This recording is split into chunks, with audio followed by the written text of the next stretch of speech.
ですね。そっからこう山のところから出てくるところと、あっちのちょっとカーブのところから出てくるのがいいのかな。いいですね。いいね、そんな趣味があるからね。このところは、めちゃいい感じ。Ini kayaknya gubuk zaman dulu Jepang guys, kayak gini guys. Jepang juga dulu primitif juga ya ternyata ya. Tuh. Oh, ini ternyata stasiunnya guys. Aku baru tahu kalau itu stasiunnya ya. Makanya berhenti dia di sini. Gimana nggak nyaman guys tinggal di Jepang, coba. Suasananya gimana adem kayak gini tuh, lihat. Jepang memang tidak asik, tapi Jepang itu cukup klasik bosku. Selamat siang kawan-kawanku dimanapun kalian berada guys. Kembali lagi bersama aku di sini Ojak di channel yang penuh suka duka ini guys. Cek posisi saat ini kita sedang menikmati hari libur seperti pada biasanya. Kalau di hari Minggu kemarin itu kita jogging-jogging, kalau sekarang kita sepedahan aja, oke?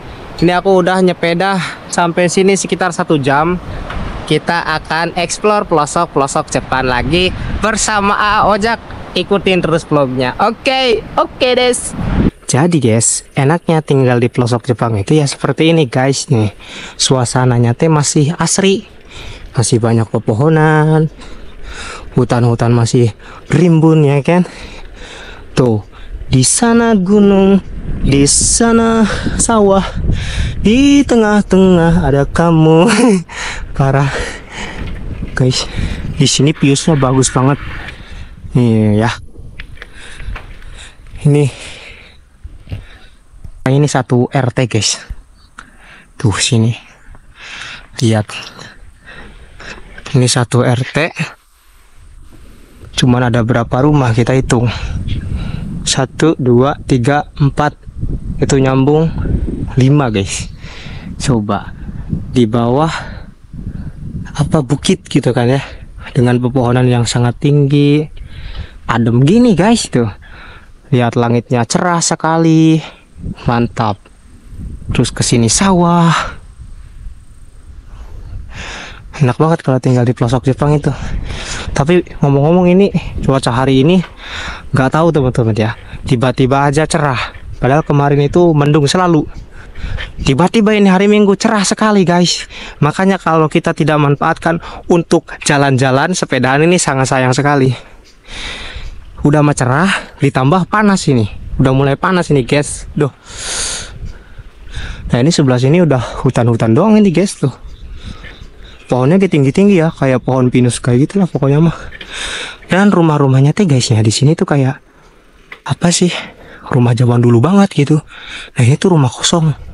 Tuh, udah nggak ada yang nungguin, udah nggak ada yang bersihin, ya kosong guys. Udah banyak yang kosong di Jepang itu rumah tuh. Udah pabalatak sekali ya. Pabalatak itu kalau bahasa Indonesianya berantakan, kalau bahasa Jepangnya mecakuca. Yeah. Jadi ini modelannya modelan dulu. Jadi ya begini guys, Jepang itu tidak asik deh, tapi klasik ya kan. Jepang itu nggak asik. Nah kenapa guys aku bilang Jepang itu tidak asik? Nggak asiknya itu Jepang itu sepi. Jadi nggak seramai kayak kita lah di Indonesia gitu kan. Selalu ramai dengan orang-orang yang bergibah gitu kan ya. Di pelosok-pelosok kampungan pasti ada tuh perkumpulan ibu-ibu yang apa, sambil apa gibahin tetangga yang lainnya gitu kan, sambil beli sayuran gitu kan. Mantap guys. Kan kalau di Indonesia kan gitu ya, kalau sore-sore kayak gini nih udah pada ngumpul, ada yang ngerujak, ada yang beli bakso gitu kan. Tukang bakso kan udah datang tuh sore-sore tuh, ting ting ting ting ting ting, bakso bakso gitu.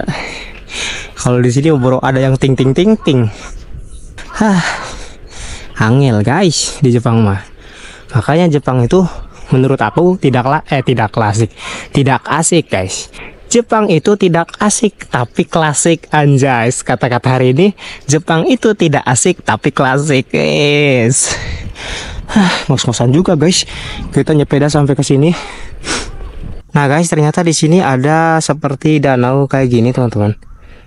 Jadi ini banyak kayak apa ini guys, tumbuhan kayak eceng gondok, tapi ini gede-gede guys. Nggak tahu aku namanya ya.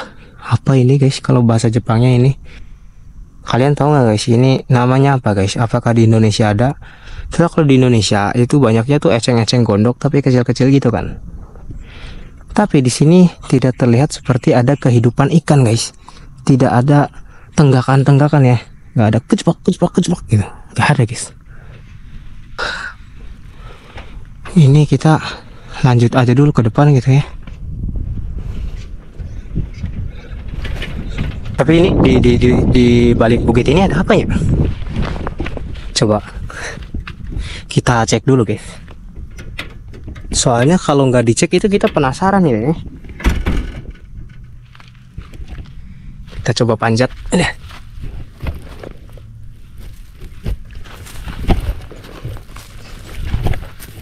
Wih guys, di sini ternyata danau lagi guys. Oke ini manjat kayak gini guys. Ada guys.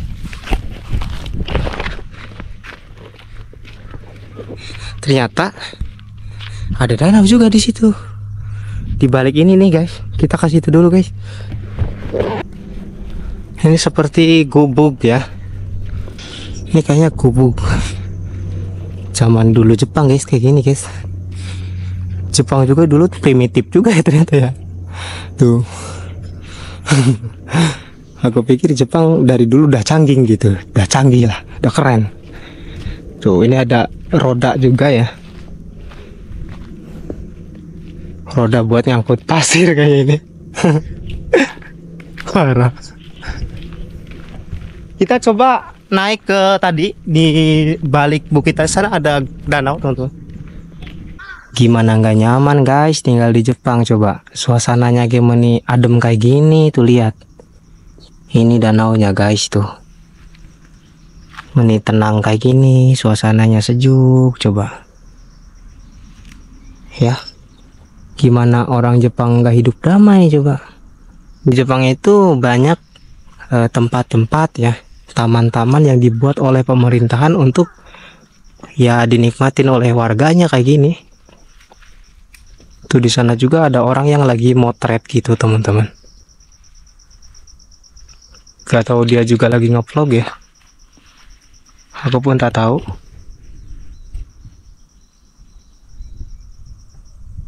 Kayaknya dia juga lagi ngevlog guys tuh.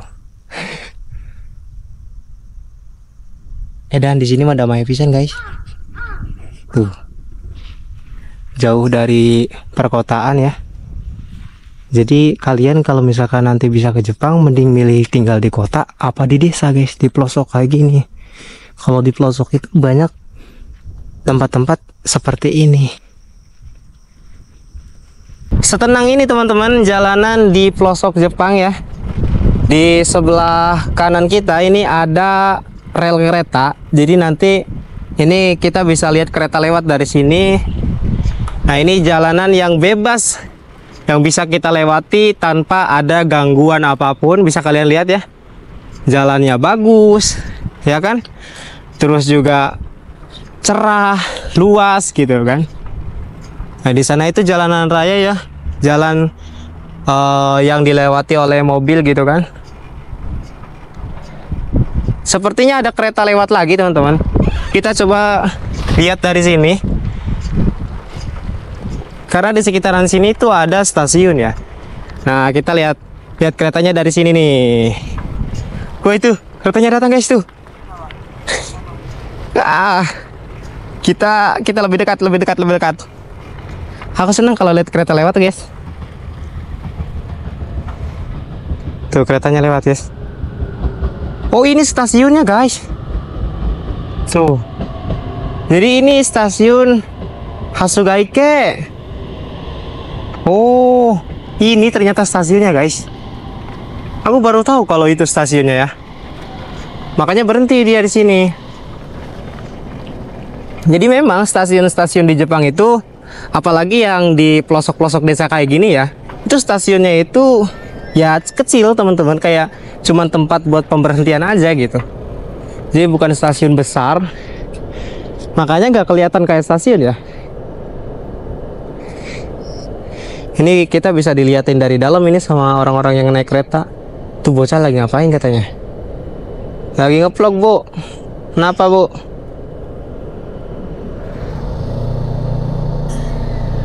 Wah, kita bisa lihat lebih dekat ya. Tuh.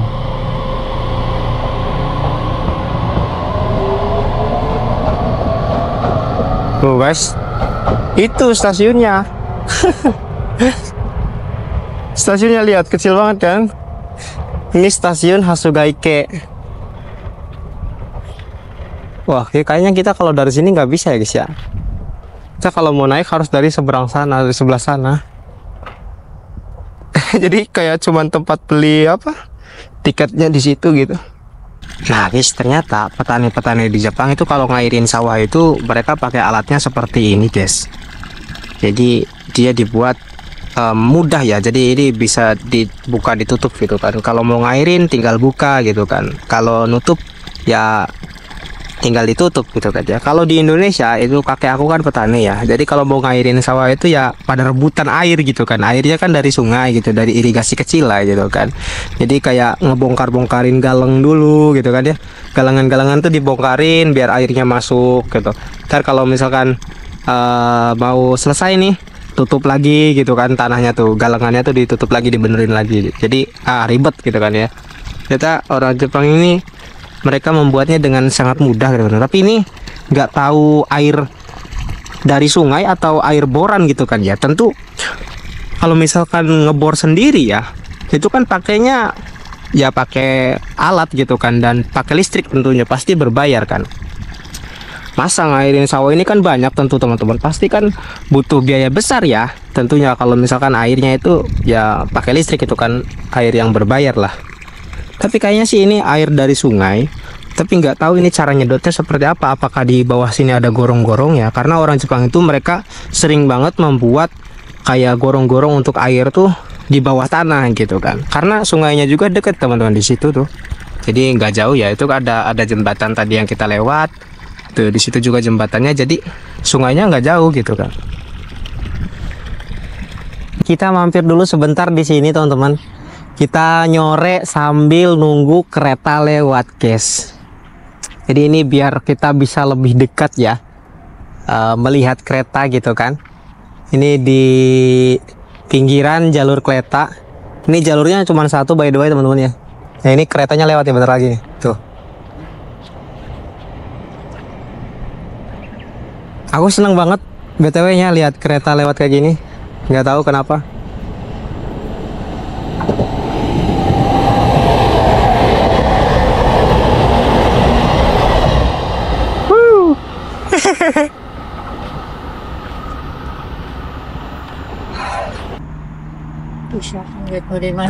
Tadi mas.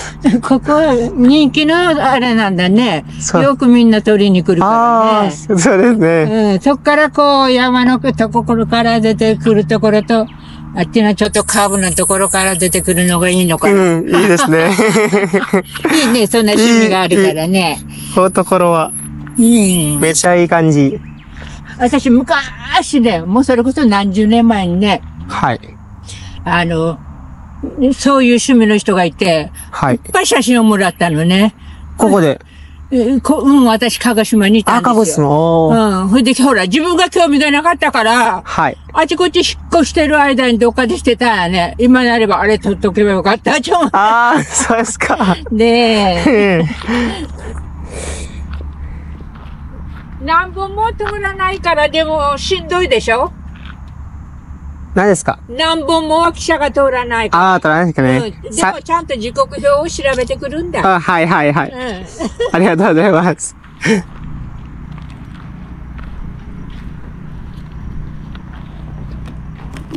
Aku nggak begitu ngerti bahasa dia teman-teman.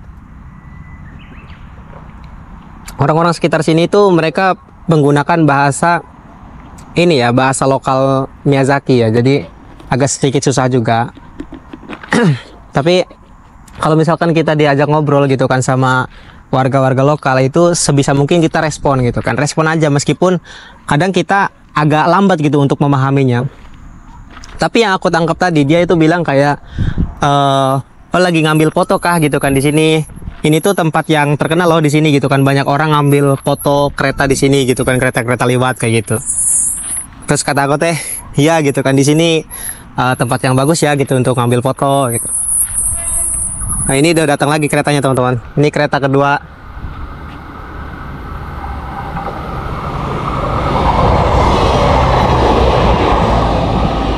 Jadi menarik banget ya di sini teman-teman ya. Relnya cuma satu tapi keretanya tuh bolak-baliknya cepat banget kan gitu kan. Tadi baru berapa menit gitu kan. Ada sekitar mungkin 10 menit lah, belum lama terus ada balik lagi gitu. Mungkin di sana ada ada banyak persimpangan ya. Tapi kita nggak tahu.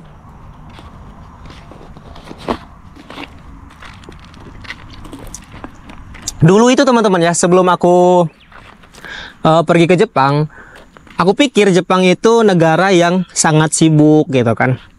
Orang-orangnya rame gitu kan, banyak orang, padat lah gitu kan, kayak kota-kota besar gitu. Karena yang ada di bayanganku tuh ya kayak Tokyo dan lain sebagainya ya. Aku nggak berekspektasi aku bakalan tinggal di pelosok desa seperti ini gitu kan. Nah ternyata teman-teman, setelah aku tinggal di sini gitu kan, merasakan kehidupan di Jepang ini, khususnya ya tinggal di pelosok desa ini, kehidupan di Jepang itu sangat-sangat lambat sebenarnya teman-teman. Kayak orang-orangnya itu lebih slow gitu kan, lebih menikmati hidup. Banyak orang-orang ya di sini tuh kayak tadi, kayak nenek-nenek yang lewat tadi, dia cuman ya jalan-jalan gitu kan, sambil bawa anjing kadang-kadang, kayak benar-benar menikmati hidup lah gitu. Dan makanya itu memicu aku untuk bertanya ya ke orang Jepang. Dulu aku sempat bertanya, kalau kalian lihat video-video aku di video yang lama banget gitu kan, mungkin di tahun lalu, aku pernah ketemu kakek-kakek dan kayak nanya, apa sih gitu kan yang membuat orang Jepang itu hidupnya tuh damai, sejahtera gitu kan. Aku tuh sering banget nanya ke orang-orang Jepang gitu kan, ya yang aku kenal lah ya gitu. Jadi ada yang mereka tuh jawabnya kayak karena di Jepang itu sejahtera gitu. Di Jepang itu kita bekerja sampai pada batas umur 60 tahun kita udah nggak bisa bekerja gitu kan. Tapi setelah umur 60 tahun ke atas itu kan kita nggak boleh kerja, tapi kita dapat uang gitu kan dari pemerintah. Karena ya seperti dana jaminan hari tua gitu teman-teman. Jadi selama dia bekerja itu, orang-orang Jepang itu mereka wajib tuh bayar uang jaminan hari tua lah istilahnya ya. Bayar uang jaminan hari tua, hari pensiun lah gitu, uang pensiunan. Jadi pas mereka selesai bekerja itu mereka dapat gaji terus gitu. Meskipun katanya menurut mereka itu nggak cukup gitu kan. Tapi ya itu yang membuat hidup mereka sejahtera. Makanya orang-orang Jepang itu mereka tuh bekerja keras gitu kan, dari sedari muda gitu. Sedari muda sampai umur 60 tahun. Sampai dia udah nggak diterima lagi di perusahaan gitu kan, udah nggak bisa kerja lagi nih, udah nggak diperbolehkan. Jadi mereka bekerja keras lah gitu. Dan juga ada juga yang mereka menjawab bahwasanya ya karena kita benar-benar mengecilkan circle katanya gitu. Jadi mereka tuh cuman fokus ke keluarganya aja gitu, fokus dengan apa ya, hal-hal yang membahagiakan bagi dia gitu kan, hal-hal yang disukai. Makanya di Jepang itu teman-teman ada istilah yang namanya tuh otaku gitu. Jadi otaku itu orang yang bener-bener suka, hobi dan minat banget, tertarik banget, gairah banget lah. Kayak misalkan nih, kan ada orang yang dia suka banget sama anime gitu kan.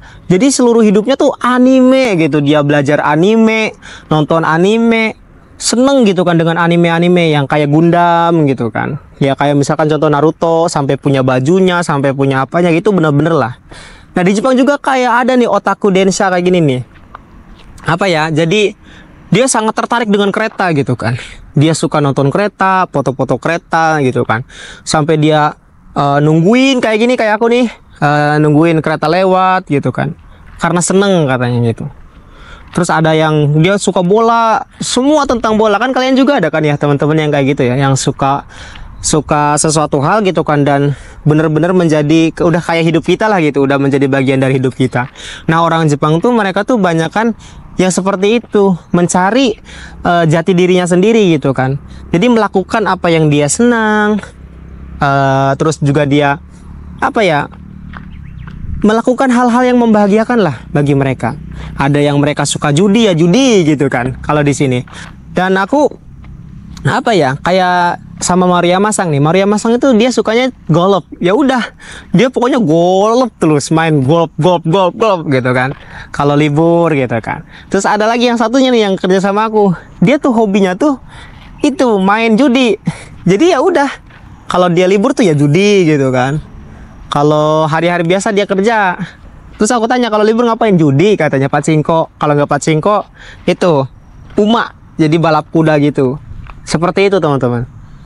Jadi oh ternyata dengan cara kita melakukan hal-hal yang membahagiakan, melakukan hal-hal yang benar-benar kita inginkan, itu kita bisa happy gitu kan, bisa senang. Ya seperti aku pun teman-teman ya, menjalani ya seperti ini, hidup di Jepang ini ya, mengisi waktu-waktu luangku gitu kan.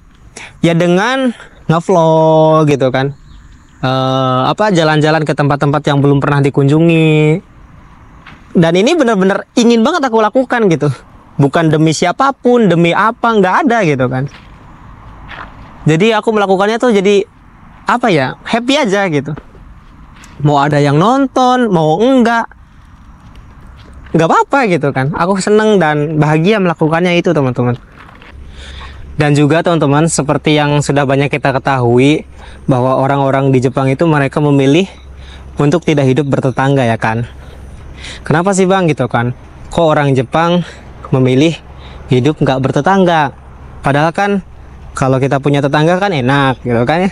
Kayak di Indonesia kan enak tuh kita.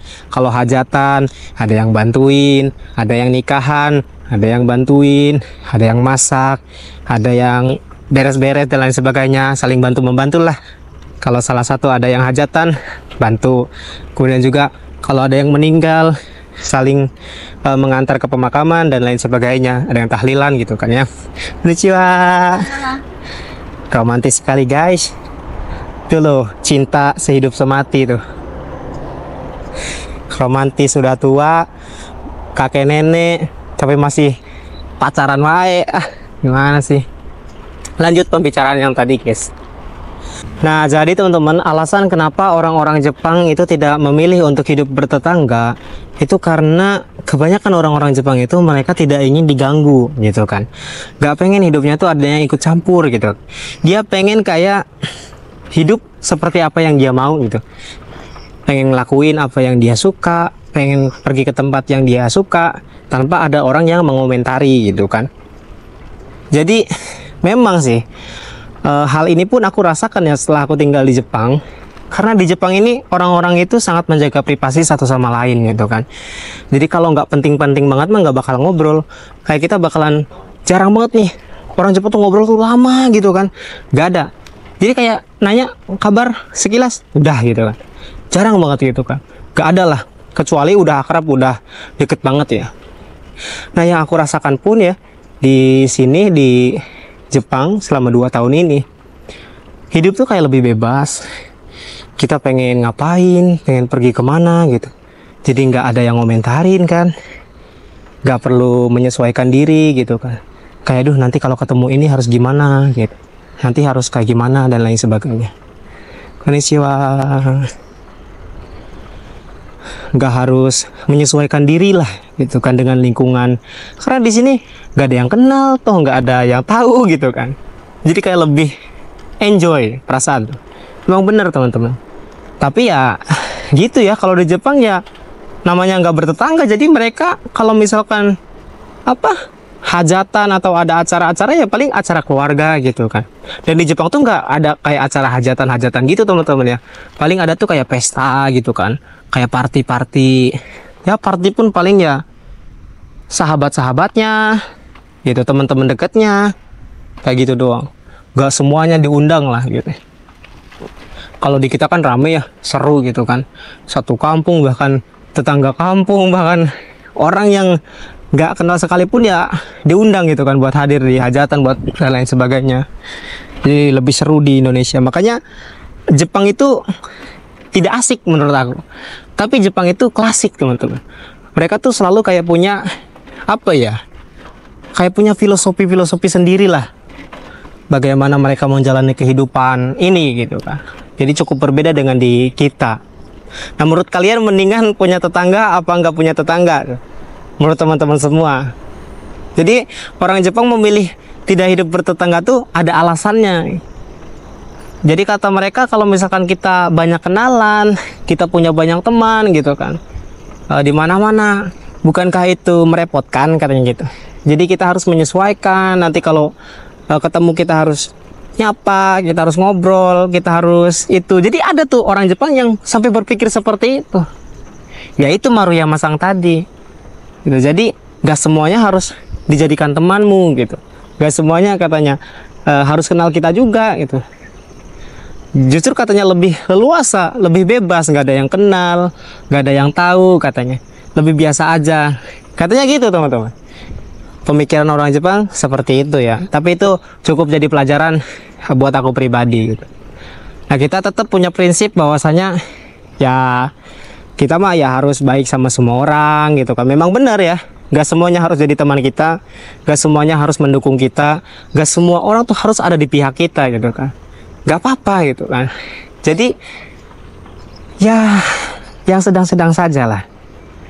Kita mah harus baik sama semua orang. Kita sapa, ada orang butuh bantuan kita bantu, meskipun gak kenal, mau keluarga mau bukan keluarga. Kalau kita bisa bantu gitu kan. Itu kan yang menjadi prinsip-prinsip di Indonesia kan seperti itu ya. Itu yang aku pegang pun ya seperti itu gitu.